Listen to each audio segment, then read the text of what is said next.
এই কথাটো মানিবই লাগিব যে নাৰীৰ মহিমা বুজাটো টান। যিয়ে মানে নাৰীৰ চক্কৰত মানে ছোৱালীৰ চক্কৰত পৰিছে তাৰ লাইফটোতো গেছে। কাৰণ কি?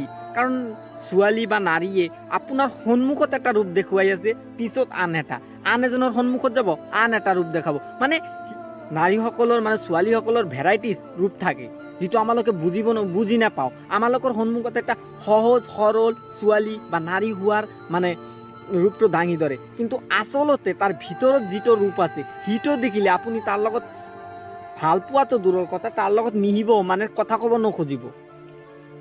নাৰীৰ ইমান ৰূপ আছে যে আপুনি কল্পনা কৰিব নোৱাৰিব। এটা নাৰীয়ে ইমান ৰূপ দেখুৱাব পাৰে যে আপুনি তাক ভাল পাইছে, আপুনি তাক মনৰ পৰা ভাল পাইছে, কিন্তু সেই ছোৱালীজনে আপোনাৰ সন্মুখত এনেকুৱা দেখাব যে সিও আপোনাক ভাল পাইছে, কিন্তু সি ৰাতিপুৱা আপোনাৰ লগত কথা কৈ আছে, ৰাতি আন কাৰোবাৰ লগত, ৰাতিপুৱা আকৌ আন কাৰোবাৰ লগত। মানে আমালোকে যেনেকৈ ড্ৰেছ চেঞ্জ কৰোঁ তেনেকৈ তেওঁলোকে মানুহ চেঞ্জ কৰে। আৰু ছোৱালীসকলে কি ক'বা, কোনো এটা কথা ক'লে হুকুকাই কান্দি দিব আৰু তোমালোকৰ মনটো গলাই ল'ব। কাৰণ ছোৱালীসকলে এইটো জানে যে ল'ৰাহঁতৰ মনটো কঠোৰ হ'লেও কিন্তু ছোৱালীসকলৰ এনে কিছুমান টেকনিক জানে যিবিলাকৰ দ্বাৰা ল'ৰাহঁতৰ মনটো মানে নিমিষতে পানী কৰি দিব পাৰে।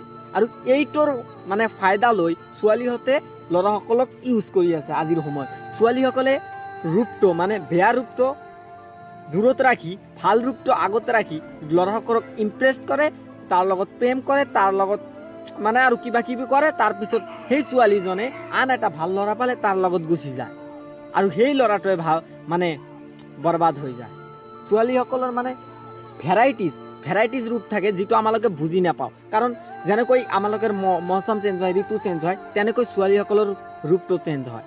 সেইকাৰণে জীৱনত সকলো কিছু কৰিলেও কেতিয়াও ছোৱালী বা নাৰীৰ ওপৰত বিশ্বাস কৰি নাৰীৰ ওপৰত মানে সম্পূৰ্ণ বিশ্বাস নকৰিব। সেইটো কাৰণ আপুনি যদি সম্পূৰ্ণখিনিৰে এটা নাৰীক বিশ্বাস কৰে, হয়তো সি ভাল, কিন্তু হঠাৎকৈ চেঞ্জ হৈ যাব পাৰে আৰু সেই চেঞ্জটোৱে আপোনাৰ লাইফটো ধ্বংস কৰি দিব পাৰে। সেইকাৰণে আপুনি এনেকৈ থাকক যে সি চেঞ্জ হৈ গ'লেও বা নাৰী আপোনাক কোনোবাই ধোকা দিলেও বা কোনো ছোৱালী আপোনাক এৰি গ'লেও যাতে আপোনাৰ কোনো ক্ষতি নহয়। কাৰণ এটা কথা সদায় মনত ৰাখিব, ছোৱালী যিমানেই ভাল নহওক কিয় তাৰ হাজাৰটা ৰূপ আছে আৰু আপুনি মাত্ৰ এটাহে দেখিছে। সেইকাৰণে মানে এইটো ভাবি নল'ব যে সি ভাল মানে ভালেই, কাৰণ ভাল ছোৱালীৰো ৰূপ থাকে, কেৱল আমালোকে বুজি নাপাওঁ। আমালোকৰ আগত যিটো ৰূপ দেখুৱাই আমালোকে কেৱল সেইটো দেখিবলৈ পাওঁ। সেইকাৰণে ছোৱালীক বিশ্বাস কৰাৰ আগত এবাৰ ভাবি ল'ব যে তাৰ আৰু কেইটা ৰূপ আছে, আৰু সেইকেইটা ৰূপৰ বিষয়ে জানি লৈ তাৰপিছত তেওঁক নিজৰ মনটো দিব, নহ'লে কিন্তু ভাঙি যাব আৰু।